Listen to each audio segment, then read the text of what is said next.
Wisp Sports Radio, the voice of women in sport. Hello, and thank you for downloading the Bolder Woman podcast. This is Season 1, Episode 7, and I'm Chris Stafford. Your courage to the test, laid all your doubts to rest. Your mind is clearer than before, your heart is full and wanting more, your future's at the door. Give it all you got, no hesitating, you've been waiting all your life. My guest today is Florida-based Cyndi Benzel, who continues to be a prolific winner on water skis with 55 years of competitive experience under her belt in slalom, tricks, and, earlier, jumping too. Nowadays, she also gives back to the sport by judging and scoring, but apparently she still has goals on her to-do list. And for Cyndi, it all began for her on water skis when she was growing up in California, and she took part in her first tournament at the age of 11. 2 years later, she competed in her first national championship, and by the time she was 17, she claimed her first national title. She went on to win more national titles overall and in slalom and trick, culminating in the overall title at the World Games in 1981. Cyndi has won the national title 6 times, as well as the Pan Am Team Gold and other senior medals. In 2018, she held the number 1 spot in slalom and tricks, both on the International Water Ski Federation and the USA Water Ski rankings. She holds a number of records in the slalom for her age group and has been inducted into both the AWSEF and Florida State Hall of Fame. She's owned and operated a ski school both in California and in the Florida area where she currently lives, which is a haven for water skiing, and she has the luxury of being able to walk down to the lake from her house to train. Having been a national champion all her skiing life, we ask what motivates her and what's on her bucket list. Hi, Cyndi. Welcome to the program. Thanks for joining me. Hi, Chris. Thank you for having me. Well, you live in what is, I imagine, a paradise for water skiing in the lakes of Florida. Yes, I do. I'm outside of Orlando, and we live on the lake that I train on, but skiers from all over the world come to this part of Florida to train. So this means you can just go out your door and just get on the water and practice just any time you like, year-round, of course, given the climate you have. Actually, yes. Actually, yes. I can go out the door and walk down the backyard to the dock, and yes, absolutely. Do you find that you're skiing less, though, because you don't need the amount of practice, or maybe you don't have time, because I know you have a full-time business as well? How does it impact the time that you spend on the water? Yes. Well, the time on the water is definitely less than I did when I was skiing, I guess you'd say, for a living. So now it's a strong passion, and I think sometimes it's more, I would say maintenance, but a little bit maintenance. Always working on improving, of course, but not in such a mode that you're learning a lot of new things like I was earlier in my career. So want to stay in shape, want to keep rhythm. But if I can ski, 2 to 3 times a week now instead of daily like I did many years ago, that's satisfying and it works. So I would imagine it's like slipping on a glove or a comfortable shoe, isn't it? Once you get back on the water, you've been doing this so long. What are the finer technicalities that you have to work on, particularly if you've been off the water for a few days? Are there certain aspects of your practice that you really have to work harder on as you get older? Yeah, I think that there's the rhythm. So when I ski regularly, if I'm skiing every other day, every 3 or 4 days, then, you stay sharp. But if you take a week or 2 off, then you know that you've taken those days off, and it takes a few passes to, I think it's just the rhythm back. And then, when you're skiing regularly, there's certain aspects of your technique that I would say come a little bit more automatic. And then the weak points are the ones that you have to think about the most if you take some time off. So how long would you spend practicing these days then? And I know the season starts up next month. So what kind of program would you be looking at to get yourself back in full competition shape? Well, right now I am trying to ski a couple times a week. And when I say this, our skiing set is usually what would be 6 passes in the slalom course. So I know some sports, they practice for half an hour, they practice an hour, or, there's a time limit. But for us, it's the number of consecutive passes that we would take in the slalom course, or maybe how many times you work on a trick run. So a set, I don't really do time, but if I were to say time, it's probably within 20 minutes to half an hour is all it takes to do a set. And with the tricks, then, presumably you mix those up. Yeah, and I know, as I said in my introduction to you, you have won so many titles, in slalom, overall, and trick. With the tricks, do you just have to keep reinventing new ones? I wish.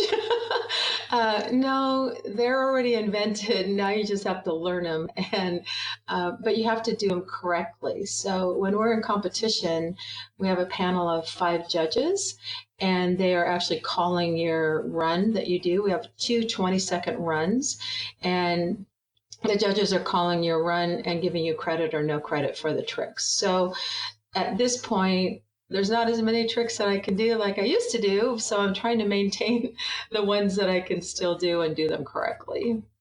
No chance to do freestyle then? You can't go out there and surprise the judges?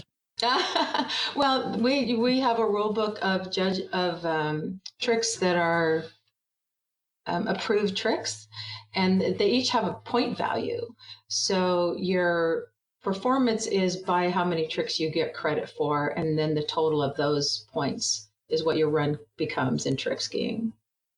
What's the challenge then for you? Obviously, consistency is key in any sport, isn't it? And you're going to be aiming for the highest points to score, as maximum as you can with any performance. What are the tricks that you find most challenging and the ones that you find most easy and you most enjoy about that trick, which is the one event of skiing? Well, the thing that I think that's happening for me now is that I'm not as quick as I used to be. So I can't get as many tricks in the 20 seconds. So my challenge is to just keep, I guess, flexibility but keep it going so that I can, get more and more tricks in than my competitors do. Which do you prefer then at this point then, if that's slowing you down a little bit in getting the number of tricks in that you need? Do you prefer the slalom at this point in your career, Cyndi? Yeah, slalom's my favorite, and slalom's what I excel the most at. But also, I do enjoy tricking, and I enjoy the variety of it. I also think that I enjoy how my body feels when I'm doing both slalom and tricks, because tricks is more flexibility, and it's just a difference. There's more of the strength that takes in the slalom, and so I like the finesse that comes with keeping up trick skiing. Well, clearly you found a consistency all your life in this sport. This is amazing, the number of titles that you've won since you started competing as a child, really. I think you were just turned 11 when you started your first competition? I did, yeah. They had no idea what I was getting into at that point. Had no idea that this would be something I'd still be doing at this part of my life. But yeah, we did it as a family, and we were in a ski club in California and told us that there was tournaments. And so my parents were like, oh, let's go see what that's all about. And yes, it led to a long career and something I still enjoy. I guess I'd consider it a life sport. Well, it certainly has been that to you. And you mentioned that growing up in California, your parents were involved in the sport, they competed and officiated. Was that a pressure for you, Cyndi? Because often when parents are involved in a sport, it can go either way, can't it? It can be just too much pressure and you diverse and do something else. Or it can be the kind of motivation, encouragement, and the immersion in the sport. And maybe maybe an advantage in a way. Did you find that? Did you willingly go along and want to, grow up like mum and dad and be really good at this? It was totally me. We just skied on the river as a family, knew nothing about organized water skiing at all. We actually learned about it. We were on vacation down at Disney, and there was a national championships nearby there, and we heard about it, and we went over and watched, and were just amazed at what people were doing on the water. And I think it was when we came back from that vacation, we found out there was a ski club in our town, and we joined it. And I mean, it was just eye-opening to learn that there was organized competition. So from there, actually, I was the one that I entered the tournaments first, and my parents have just been totally encouraging, and they made all the opportunity for me. But something like a sport like water skiing, you can't just go drop your kid off at a lake. You have to have a driver, and so we became all absorbed into it, and we already had a boat, but my dad and mom, they enjoyed the sport, but then as we got involved with the club, then they were the ones that took me to the lake, drove me for the hours, both driving to the lake and on the water. But my dad got involved learning how to run the course too, and he skied. I don't remember how many years after I went into tournaments that he joined and started competing too, but he won several senior titles himself as well in the slalom event. So he was a great role model because he skied till later life, didn't he, into his 70s? Yeah, he did. He definitely, I think he skied until his mid-70s, and he would still be doing it now, but the body is a little restricting. I think too many injuries from his years of football and all the things that he did, but yeah, he was very involved, and they were very supportive. And when it came time for me to need some instruction, they did whatever they could, at least financially, because it wasn't something that was easy for them to afford to send me to a ski school. But they made a few things work, and I had some really great role models to train with. Well, clearly you had the talent and the coaching that you needed at the right time, Cyndi. Were there any other sports that you did that you had a talent for, or was it always just skiing? I didn't have the passion for other things as much as I did this. I actually was figure skating when we first started getting involved in water skiing, but then it was just me at the rink. And I do remember to this day the conversation with my parents, and they're like, well, we're buying rink time, so you have a choice. You can stop us spending money on the rink time, and we can buy gas for the boat, and we can ski as a family, but it's totally up to you what you want to spend your time doing. And at that point, I made the choice to start skiing, but again, I had no idea where it was going. And I think I mentioned to you when I skied my first nationals, I was 13. And really our family attitude was, oh my gosh, you've qualified to ski in the nationals. Well, we better go because this may never happen again. So we drove to Minnesota from California so that I could compete in the nationals. And you met your husband, of course, who's from Minnesota. We'll talk about that in a minute. But going back to that point where you had those choices, Cyndi, I'm always curious as what it was that drew you to skiing. Figure skating is relatively easy compared to the expense of water skiing, as you pointed out. What was it that gravitated you there? I think it was doing the family thing, that we could all do it together. And that was just a draw. And then there were other people at the lake. So probably the social and the family thing, that was something that we could all just do together. I'm sure that was the main draw. And what are those sort of key talents that you need, the skill set that you need when you're starting to ski and you're feeling your way, and you're a teenager at this point? How would you identify those? Because there's something obviously that you either have inherent talent or it's a learned skill. What were those for you? For me, probably was that's a good question. Before skating, I'd also done a little bit of gymnastics. I think that it was mostly just paying attention and watching other skiers and just finding out what it took. I did have some really good coaching at the beginning, so then it became to be a really good listener. Be willing to try things. So I think that probably was, and it was fun. That was the biggest thing. It was fun. You just go out there, you're wet, you're trying to get different tricks that you see other people do, and you get that little bit of satisfaction. So you try it again, and pretty soon you become more consistent. And the same thing, there's always another buoy. Like even now, at my age, there's always one more buoy. You break a record and you're like, yeah, but gosh, if I had just, done this or this, I could have got another half a ball. And so I think it's just the satisfaction of the self-satisfaction of improving. So where does that competitiveness come from? It's so funny because I don't really feel like I'm a competitive person. But I guess there's, as long as I continue to compete against myself, like I'm always trying to be happy with my performance, like be satisfied with my performance. I cannot go to a competition and think I'm going out there to win or that I'm out there to outski somebody else in the actual self-talk. It really has to be for me competing against me. So that's the motivation now?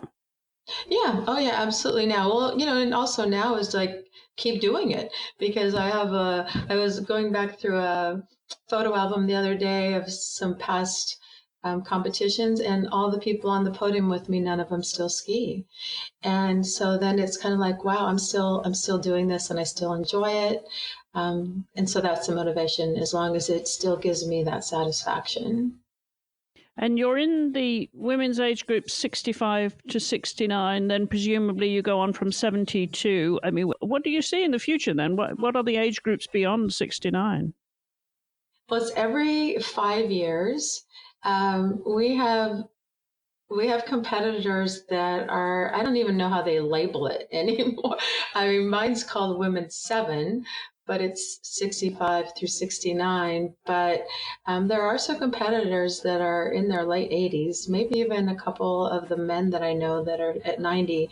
So when we get someone that out ages that division, we just create another one so they're not having. So I just remember when my dad was in one of the older age groups. I think he was probably when he went into he was at the end of maybe the 70 to 75, him making the comment of, oh, those young 70-year-olds are coming into this division now. So he was looking forward to moving into the next one so that he was skiing with people more his age. But I think, yeah, we just create new ones so that we encourage the elder competitors to, keep having fun on the water. And because at one point it used to be senior women was 65 and over. So that was a point where if you were still skiing when you were 50, you were skiing against someone who was 36 years old. Okay, that's a good point. Yeah, you just keep moving the age brackets up there, and there's no end to this. Then, Cyndi, do you still feel that you can maintain a level of fitness? Because you've told me that you did have a knee injury which stopped you jumping. So you used to be a 3-event skier, but now you're no longer jumping. And I would imagine it's a bit like a rower. The shoulders, the back, the knees, they take the toll, don't they? They do. I've been fortunate with the back. I did have the really bad knee injury, and this knee injury really does hinder my trick skiing because that's the leg that the injury is on is the foot or the leg that holds the toe strap. So I don't know. I keep trying to keep doing toe tricks. That'll be the first to go in tricks. I'm sure of that. I just keep doing the surface and hand tricks on that. So yeah, there's some limit, but I've had a shoulder injury and I had a knee injury, but for the most part, I'm fit, and those don't hold me back from what I want to do, especially in slalom. What was the injury to the knee? I actually got drug in the toe strap, and I tore 3 of the 4 ligaments. So I had to have knee reconstruction. That was 31 years ago. So then I stopped jumping at that point, and then I actually didn't trick for another 10 years. And I wasn't going to. I was just going to keep slaloming. I was happy to get back to slalom. But my daughter was skiing all 3 events at that time, and she was a really great tricker. And she's like, come on, Mom, trick again. You were a good tricker. So she's the one that convinced me to start tricking again. So I did, and was glad to do that. That's all you needed, a little nudge from your daughter. Only I was terrified to put my foot in the toe strap that very first time. So I had to we have someone that rides in the boat that actually holds the other end of the rope that's in a release. And so your release person when you're tricking is the most important part of your equipment that there is. And when I got hurt, there was a malfunction of that release, and I didn't get released, and that's why I got drug and got hurt. So we are very, very particular about who we ask to be what we call our pin person. Yeah, I'd imagine, it's like falling off the horse and getting back on again. At some point, you have to make that determination and face your fears, I guess, and face the challenge that comes with a major injury, which so many sports people have had. But you work hard at keeping fit now with cross training and having a gym at home and the rowing machine. I think you told me you do quite a few things to stay fit. Do you have to work on any particular sets of muscles at this point that any harder than you're used to? I mean, I know with cross training, they typically target muscle groups. Do you do anything specifically now for yourself? I do. I specifically work on hamstring, have some very, very specific PT exercises to do for hamstring. And I was trying to make sure that I keep like quad and calves strong around that knee to give this knee as much support as I possibly can. And I think also because we're an anaerobic sport, it's important for us to do aerobic things just for overall fitness. So for me, I would say I'm not great at that. I'm consistently inconsistent on my aerobic workout, but I do walk, do a little bit of cycling. But the rowing machine and walking is what I feel is beneficial for the aerobic part of off the water. And you have a training partner. I mentioned earlier that you met your husband, David, who's from Minnesota. He's encouraging you, obviously, along. It's nothing like having a training partner to help you. And that must be a great incentive to you as well, because he enjoys the sport as you do. Well, yeah, he doesn't ski anymore at all, though. He has changed to cycling and rowing. So those are his passions now. But whenever he is home, we both work out of the house and he does travel a lot. But whenever he's home, it's like, hey, I want to take a ski ride. And he's down there to drive for me. But I'm also very fortunate that there is a training center and also a club that's only about 15 minutes from here that I'm a member of. And so I have that facility at my access. So I can also go, it's like, again, it's only, like I said, it's 15 minutes away. So I can go over there and get ski rides in. And it adds to the social too, because there's a lot of my friends that ski there. So both, the combination of both, I really am fortunate of where we live. I don't have to go far for it. And for anyone coming into the sport, is it that easy to access, Cyndi? I mean, if young people are listening and thinking they want to have a go at this, they just go along to their local water ski club and sign up. How would you recommend they go about it? Well, yes, I would definitely get associated with a club or a ski school. It's not like some of the other countries, I would say, like in England and some of the European countries, they have clubs where you join the club and the club has a boat and a driver that's there all the time. It's quite a bit more individualized here. I would say, unfortunately, it's not like just join a club and you can come and go. But we are getting a few more of those, at least here in Florida. So yeah, if you're interested, you probably would want to go to a ski school first and learn some of the basics. And then that also gives you the connections of where you could ski if you didn't have a boat or a lake access. Okay, so fairly easy opportunity then, especially if you live in Florida, anywhere near the lakes. Yes. I would imagine there's more ski schools per capita in Florida than probably any other state in the US, isn't there? Probably. And there's also a lot of private lakes too. So now we're finding, I mean, seriously, there were no people skied on open lakes, skied on rivers until quite a few years ago. I'm trying to remember the year, but I believe it was in the 70s that Dr. Horton out in California built a man-made lake just for water skiing. And that was just unbelievable that he had done that.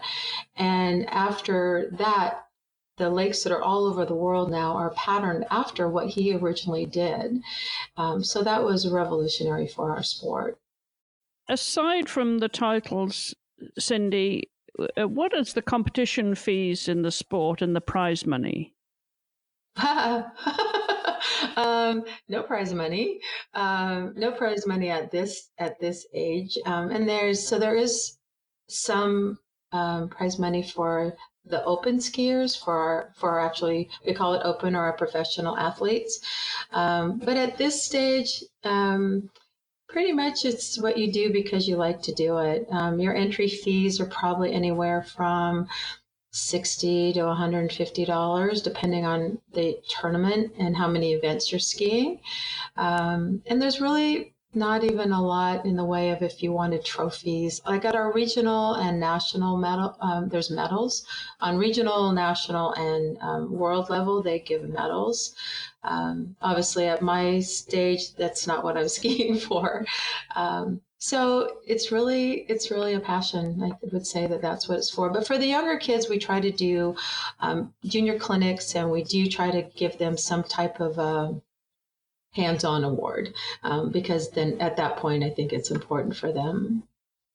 And when you look back at the awards and the results that you've had, the titles that you've won along the way, which is very impressive, Cyndi, for one skier to have achieved all that you have, what would you say you're most proud of? Oh, well, part of it's longevity. I am really proud that I'm still doing it. I think, and I'm still improving. I think, and the improvement too comes a little bit because as you get into some of the older age groups, we move the boat speed down a couple miles an hour. So I think that that's encouraging too. So I'm very proud of the world title that I earned in November. But I think that it's just been things along the way. It's not always on the water. I'm really proud of the ski school that we had and all of the athletes that we were able to help them with their sport. That was a huge chapter in our life. We ran training centers for 15 years. And, I still see some of our former students. And so I think that I was really, I'm excited about what we were able to give back. And I think also I'm very proud of what I'm able to give back now as a judge. Because early on, my parents encouraged me to get my judge's rating. So I was a judge at 17 years old, and I've judged tournaments ever since then. So I get invited to do some of the really nice big events. And this last year and this year, I'm actually the chief judge for our U.S. Masters, which is held in Callaway Gardens. So I think there's a lot of little things that all make it all together. There's not just one thing. Yeah, I can imagine it's as you say, you put your arms around all of those things and it adds up to a great deal, of course. But you mentioned just there about the boat speed. I'm curious as to what the boat speed is typically, for a young person, for youth and young athletes, and then for skiers of your age group. Yeah, so it's kind of like full circle. So the younger skiers, their top speed, if we're talking about slalom, their top speed is 30 miles an hour. So, but you can start slower. You can start at 18. We go up in 2 mile an hour increments. So they could start slower, go up 2 mile increments till they get to what is the max speed for that event, and then we start shortening the line. So then you maintain at your top speed, and the rope just gets shorter and shorter. That's why it makes it so much harder. And then so the younger kids, like I think the 10 and under, ski at 30. And then as they get older, we add 2 miles an hour. So then our like girls 2, girls 3, up to where the top speed for women is 34 miles an hour, all the way until you're 55 years old. So between, I think, 17 and 55, your top speed is 34. And for the men, their top speed is 36 miles an hour. But then for us, as in the women's division, then they lower it down to 32. And now in my division of 65 and over, we're down, our top speed is 30. If that makes any sense. It totally makes sense. And yeah, and I'm curious, if I was to go on the water, I've never water skied, if I was a complete amateur and I just wanted to go out and learn for fun, what speed would I be going? Oh, so we would probably be pulling you around 24 miles an hour, just, somewhere in the 20 to 24, because we'd probably start you on 2 skis.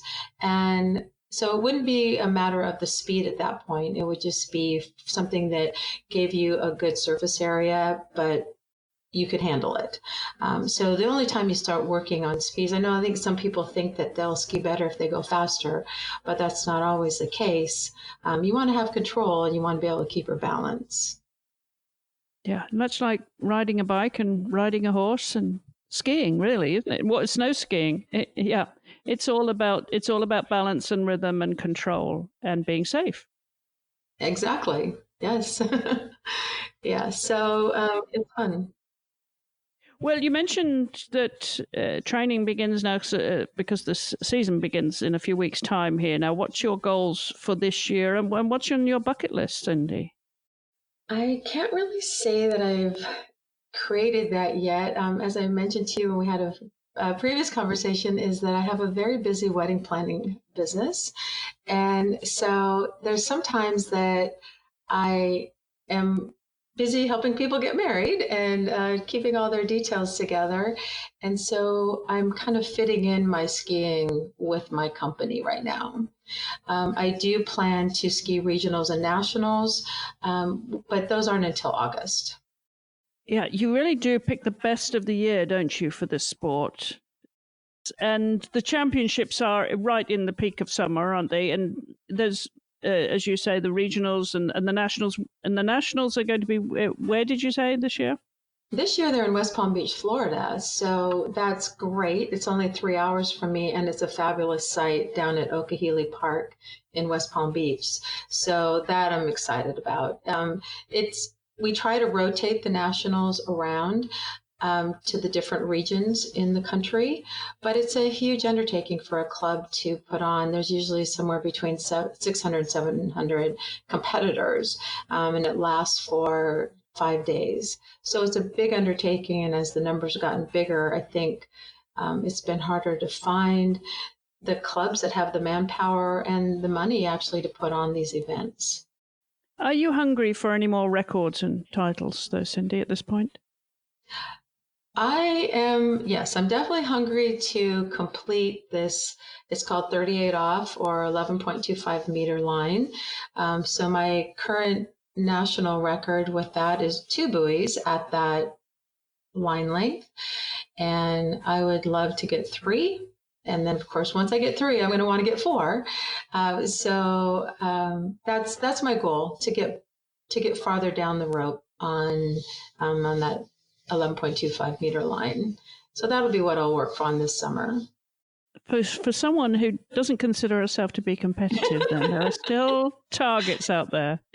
There's targets, yeah, there are. But I think that's what keeps you going. If you just do the same thing over and over again, you certainly.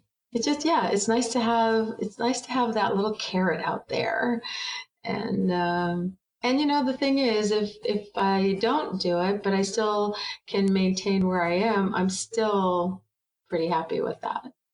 I just don't want to lose. I don't want to lose ground. I want to at least keep skiing at the level, keep skiing at the level that I am, because I've seen all the ground I've lost tricking, even though I still want to keep doing it because I enjoy being out there, but I don't want to lose ground in slalom yet. I'm not quite ready to do that. And your daughter keeps pushing you, does she? She's competitive too. She inherited that. Yes, she's very competitive. She I think maybe 7 or 8 different U.S. teams in 3-event skiing up until about 12 years ago. And she changed from 3-event skiing to wakeboarding. And, then the learning curve was ginormous for her. But she married a professional wakeboarder, and it's just been a great combination. It was a great transition for her to go from 3-event, but she still knows a lot about it. She's still very encouraging to me. And when the schedule allows it, which we often have competitions at the same time, but when the schedule allows it, then she'll come and watch me compete. And that's always nice to have her there. Well, that's super, Cyndi. You're certainly keeping water sports in the family. Well, congratulations on your achievements so far. What an amazing career, and the very best of luck with the future records that you're aiming for. And I hope you continue to enjoy the sport for a long time to come. Thank you. I appreciate that. That means a lot. Conversations from the world of women's sports. This is WISP Sports Radio. And if you'd like to find out more about Cyndi's amazing career, you'll find her full biography on the show notes accompanying this episode at wispsports.com. Just go to the Listen tab and look for The Bolder Woman. And whilst you're on the website, be sure to check out some of our other coverage here of women's sports from around the world. And you can also subscribe to our monthly newsletter too. There's a place to do that on our website. And if you're on social media, be sure to follow us there too, where you can join in the conversation at Wisp Sports. We also have a regular Facebook Live show called Face to Face. Just look for Wisp Sports and join in those conversations too. I'll be back next week with another episode of The Bolder Woman, so do join me then. Until the next time, thank you for listening. We know you have a lot of choices when it comes to podcasts, so we do appreciate you stopping by and supporting women in sport. Goodbye for now. This is your moment.